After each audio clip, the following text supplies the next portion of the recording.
सलाम, नमस्ते, सत श्री अकाल। मैं हूं रजा और आप देख रहे हैं रजाग्राफी की अंतर्राष्ट्रीय प्राइम टाइम रिपोर्ट, जिस एक वीडियो के अंदर पूरी दुनिया की तमाम बड़ी खबर आपके सामने आसान और सिंपल भाषा में जल्दी मैं आपके सामने रखता हूं। दोस्तों, मोदी जी की और डोनाल्ड ट्रंप की दोस्ती उल्टा हम पर भारी पड़ रही है। मोदी सरकार जिसे अपना दुश्मन बताती है, पड़ोसी देश जो पाकिस्तान है, वो तो दोस्ती का तकाजा ये होना चाहिए था कि डोनाल्ड ट्रंप हमारे साथ दोस्ती रखता तो सही था, और अगर नहीं रखता तो कम से कम पाकिस्तान के करीब ना होता। अब आपको अच्छे से पता है कि आसिम मुनीर ने कितनी बार व्हाइट हाउस में नाश्ता किया, कितनी बार शहबाज शरीफ डोनाल्ड ट्रंप के व्हाइट हाउस में जाकर उनसे मिल के आए। अब हद ये हो गई, डील तो कर ही ली है पाकिस्तान और अमेरिका ने, लेकिन अब ये तस्वीर देखिए भाई साहब, अमेरिका की नेवी भाई साहब डिस्ट्रॉयर के साथ पाकिस्तान पहुंची है, और अमेरिका की एम्बेसी जो इस्लामाबाद में है उसके ऑफिसर पहुंचे थे, पाकिस्तानी ऑफिसर थे वहां पर। पाकिस्तान की नेवी ने बेहतरीन तरीके से guided missile destroyer USS Wayne E Meyer DDG 108 जो पहुंचा है वहां, उसका ऐसा स्वागत किया कराची पोर्ट पर कि वो सब देखने लायक है। बड़ी बात यह है कि अमेरिका की ये जो नेवी पहुंची थी पूरे हथियारों के साथ, ये वॉरशिप पहुंचे थे जिनका स्वागत पाकिस्तान ने किया। कहा जा रहा है कि अमेरिका और पाकिस्तान ने एक दोस्ती का ये जेस्चर दिखाया है दुनिया को कि देखो भैया, हम इतने क्लोज हैं। मेरा मानना यह है कि ये भारत को अमेरिका चिढ़ा रहा है और बेहतरीन लेवल के मजे पाकिस्तान ले रहा है। कल तक जो आदमी मोदी जी के साथ खुश नजर आता था, कल फोटो दिखाई दी, आज तस्वीर आ गई है, यही आदमी पाकिस्तान के प्रधानमंत्री और पाकिस्तान आर्मी चीफ का हाथ पकड़कर, दबाकर, हाथ हिलाकर, दांत चिढ़ार कर, पता नहीं किसको चढ़ा रहा है। भाइयों बहनों, मुझे नहीं पता, आप ये देख लीजिए दोस्तों कि किस तरह से 90 मिनट, जी हां, पाकिस्तान की सरकार अमेरिका के एकदम बेस्ट फ्रेंड जैसी हो गई है। पाकिस्तान की जो डेलीगेशन गई थी, आप देखिए, अमेरिका के विदेश मंत्री, अमेरिका का उपराष्ट्रपति, अमेरिका के जितनी भी गवर्नमेंट के टॉप ऑफिशियल हैं ट्रंप के करीबी, सब के सब 90 मिनट तक पाकिस्तान की डेलीगेशन के साथ थे। दोनों देशों के बीच बंद कमरे में और क्या क्या खिचड़ियां पकी होंगी मैं तो नहीं जानता और ना मैं सोचना चाहूंगा। यूएन के अंदर पाकिस्तान के प्रधानमंत्री शहबाज शरीफ ने कहा कि हमने भारत के 7 फाइटर जेट को कबाड़ा बना दिया, मारकर गिरा दिया। जी हां, यह दावा किया है यूएन के अंदर। देखिए, repulsing the enemies attack under air chief marshal Zahir Babar Sidhu, our falcons took flight and etched their answer across the skies, resulting in 7 of the Indian jets turned to scrap and dust. A decisive response. हजरात, इतना ही नहीं, चाटुकारिता भी पाकिस्तान के प्रधानमंत्री ने खूब करी। UN के अंदर ट्रंप को जो चाहिए था वो उन्होंने बोला। उन्होंने कहा कि सीज फायर डोनाल्ड ट्रंप ने करवाया था और हम फिर राजी हो गए थे, और डोनाल्ड ट्रंप बहुत बढ़िया आदमी है। हम बिल्कुल और खतरनाक जंग की तरफ बढ़ रहे थे, खतरनाक परमाणु युद्ध हो सकता था, लेकिन ट्रंप ने सीज फायर करवाया और हमने डोनाल्ड ट्रंप को नोबेल पीस प्राइज के लिए नॉमिनेट किया। Excellencies, though in a position of strength, Pakistan agreed to a ceasefire facilitated by President Donald Trump's bold and visionary leadership. We express our deep appreciation to him and his team for their active role in bringing about the ceasefire. President Trump's efforts for peace helped avert a more threatening war in South Asia. Pakistan के प्रधानमंत्री शहबाज शरीफ ने man of peace घोषित कर दिया Donald Trump को, और अपनी ही जीत operation सिंदूर वाली खुद अपने मुंह से घोषित कर दिया जाके यूएन में कि भाई हम ही जीते हैं। चलिए भाई, जीत का दावा तो दूर की बात, यहां देखिए पाकिस्तान के प्रधानमंत्री जिस आदमी को कह रहे हैं कि ये शांति का दूत है, सोचिए पाकिस्तान का ये दोहरा मापदंड नहीं तो क्या है। वही आदमी गज्जा पर हमला करवा रहा है, वही आदमी गाजा पर जंग रुकवा नहीं पाया है, बल्कि वो फंड कर रहा है इजराइल को। वही डोनाल्ड ट्रंप इजराइल को रोक नहीं रहा है कि वो पूरे मिडिल ईस्ट में अरब देशों पर हमला कर रहा है, बच्चों को मार रहा है। लेकिन मजाल है यूएन के अंदर पाकिस्तान ने अमेरिका को कुछ कह दिया हो। कहते हैं मुस्लिम देश है, अरे पाकिस्तान की आवाम को ये बात खुद सोचनी चाहिए। वहीं कश्मीर का मुद्दा भी एज यूजुअल शहबाज शरीफ ने घसीटा, कहा कि एक दिन भारत का अत्याचार कश्मीर पे जो हो रहा है वो खत्म हो जाएगा और कश्मीरियों को उनका मौलिक अधिकार मिलेगा। अरे भाई तू अपना बलोचिस्तान संभाल ले भाई, तो अपना इस्लामाबाद संभाल। आए दिन धमाके हो रहे हैं, तुम अपने ही शहर में, अपने ही गांव में, बलूचिस्तान के इलाके में टीटीपी के ठिकानों पर मस्जिद पर हमला कर दे रहे हो, ये कह के कि मस्जिद में इन्होंने बम रखा है, बम बना के रख रहे थे। वहाँ की आवाम कह रही है कि भाई मासूम को, बच्चों को मारा है, तस्वीर मैंने दिखाई भी थी। ये इनकी असलियत है भाई। And one day soon, inshallah, India's tyranny in Kashmir will come to a grinding halt. Kashmir will gain its fundamental right to self-determination through an impartial plebiscite under the auspices of this very organization, United Nations. Afghanistan को लेकर America में रूस, China, Pakistan और Iran ने meeting की थी। उसमें joint statement जारी करके अफगानिस्तान से मांग की है कि अफगानिस्तान में जो आतंकी ग्रुप हैं उसको आप डिसमेंटल करो और उनसे हथियार छीन लो। हजरत नेटो के चीफ ने भारत पर इल्जाम लगाया, मोदी पर इल्जाम लगाया कि जो टैरिफ भारत पर लगाया है उससे बड़ा झटका भारत को लगा है। इस वक्त मोदी जो हैं, जो रूस के राष्ट्रपति हैं, उनसे फोन पर हैं पुतिन से, और बल्कि पुतिन से ये मोदी जी पूछ रहे हैं कि आप अपनी यूक्रेन वाली रणनीति बताओ या हमें कुछ ऐसा प्लान बताओ जिससे हम इस बैन से और जो टैरिफ लगाया गया है उससे बच सके।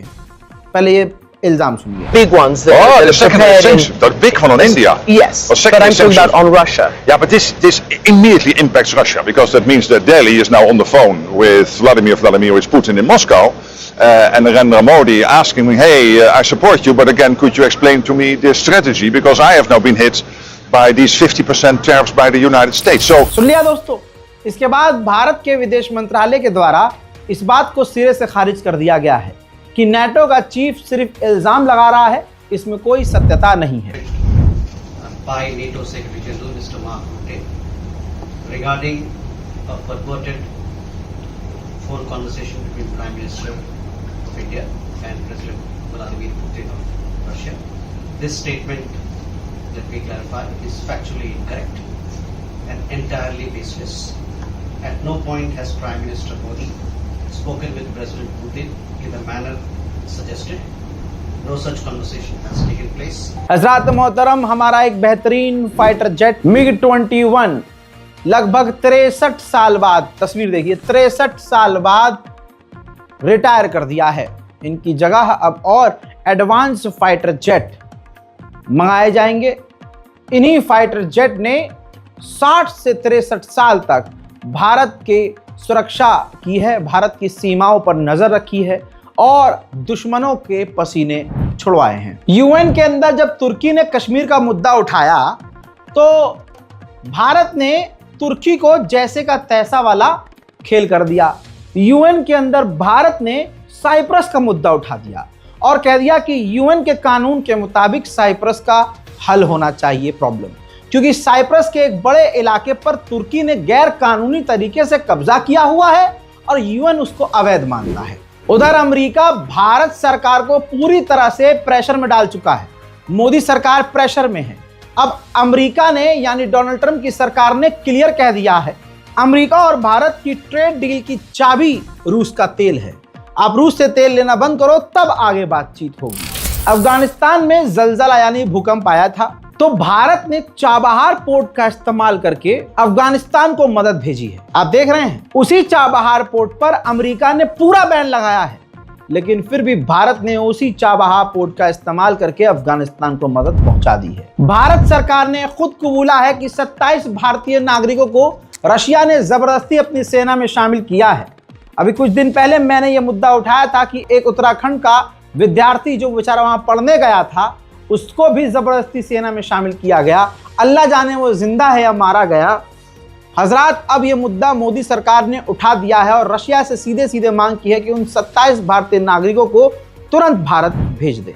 डोनाल्ड ट्रंप की सरकार और खुद ट्रंप अफगानिस्तान पर हमले जैसी बातें कर रहे हैं।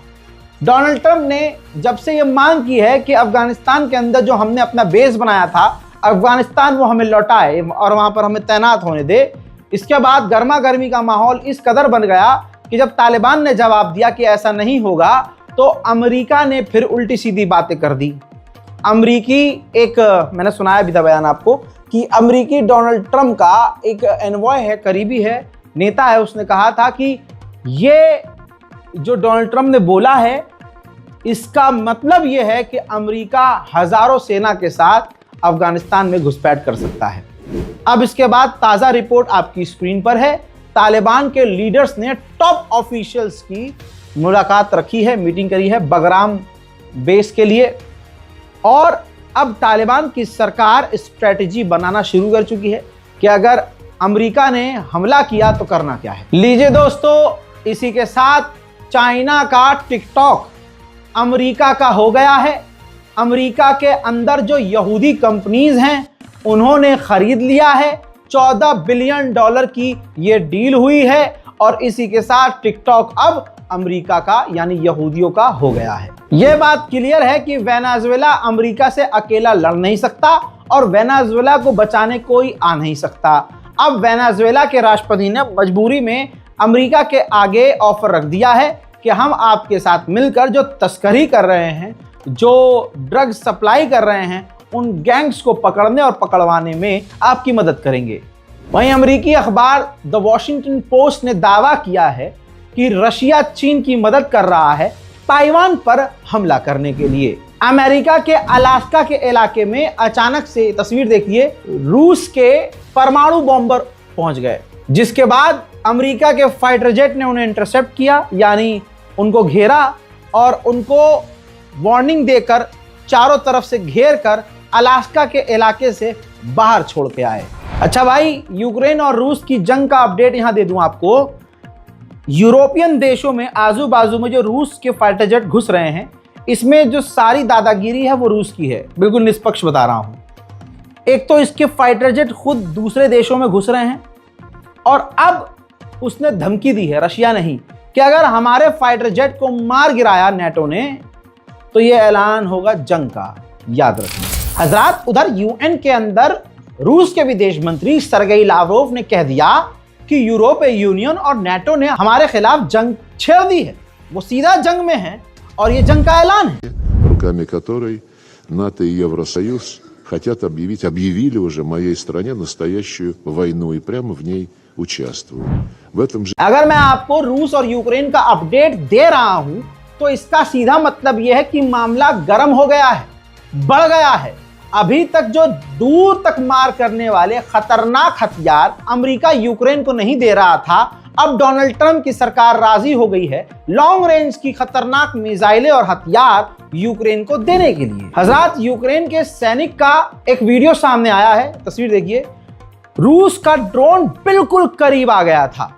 अगर ये बिल्कुल करीब से रूसी ड्रोन को नहीं मारता तो ये मारा जाता। ये वीडियो पूरे यूरोप में वायरल है कि किस तरह से, देखिए कितने करीब तेजी से आ रहा है और ये बार बार गोली चला रहा है।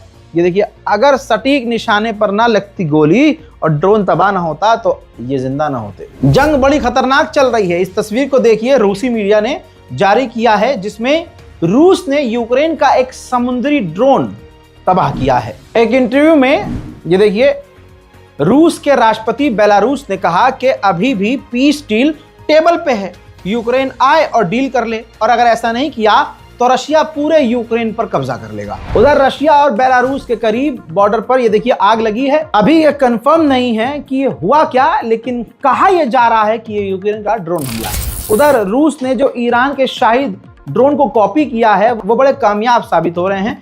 इस तस्वीर में आप देखिए यूक्रेन के इलाकों में और सैन्य अड्डों पर रूस के शाहिद ड्रोन हिट हुए हैं। उधर यूक्रेन पर जब हालात फिर खराब हुए यूक्रेन के, तो यूक्रेन ने यानी राष्ट्रपति ज़ेलेंस्की ने ऑफिशियली डोनाल्ड ट्रंप से अमेरिका की टॉमहॉक खौफनाक मिसाइल मांग ली है। हजरात, खबर यह आ रही है कि ड्रोन उड़ रहे हैं रूस के डेनमार्क के आसपास, ठीक, लेकिन वो कंफर्म नहीं है कि ड्रोन किसका है। लेकिन डेनमार्क के करीब तस्वीर देखिए, रूस का युद्धपोत टहल रहा है। इस वीडियो के आने के बाद डेनमार्क की हवा टाइट हो गई है। यह वीडियो सोशल मीडिया पर यूरोप में वायरल हो गई है। मामला गरमा गया है। यूक्रेन के राष्ट्रपति ज़ेलेंस्की ने यूरोपियन मीडिया को इंटरव्यू देते हुए कहा और माना कि हाँ, हम नहीं जीत रहे हैं, हम जीत नहीं पा रहे हैं क्योंकि हमारे पास हथियार कम है, हमारे पास एयर डिफेंस कम है, हम कमजोर पड़ रहे हैं। साथ ही रूस की मांग को मानने से यूक्रेन के राष्ट्रपति ने इनकार कर दिया कि हम अपनी कोई भी जमीन रूस को नहीं देंगे। वहीं डोनाल्ड ट्रंप ने अपने ताजा बयान में कहा कि रूस की जो इकोनॉमी है वो बर्बाद हो रही है, वहां की करेंसी डाउन हो रही है। अगर रूस डील नहीं करता है तो हालात आगे और खराब होंगे। They have put it all out on the line. Their economy is going to hell. They're bombing the hell out of everything, and they're picking up a very little territory, if any. In fact, they're losing some territory. So, I think it's been very bad for the reputation of Russia. This war should have been over. If this were our war, we would have had it over in 1 week. Poland ने ऐलान कर दिया है कि अगर रूस के drone और फाइटर जेट हमारे इलाके में घुसे तो हम मार गिराएंगे। हालांकि नाटो ने अभी पोलैंड को रूस के उड़न खटोलाओं को मारने की इजाजत नहीं दी। उधर लिथुआनिया में तुर्की ने नाटो के मेंबर होने के नाते लिथुआनिया के अंदर एक अपना जासूसी जहाज तैनात कर दिया है, क्योंकि नाटो का मेंबर है तुर्की और अब नाटो के लिए जब खतरा है तो तुर्की को यह करना पड़ेगा। रिपोर्ट यह है कि चाइना के ड्रोन एक्सपर्ट रूस आ रहे हैं और रूस को ड्रोन तेजी से बनाने में मदद कर रहे हैं। हजरात, रूस ने एक यूक्रेन का यह मैप जारी किया है।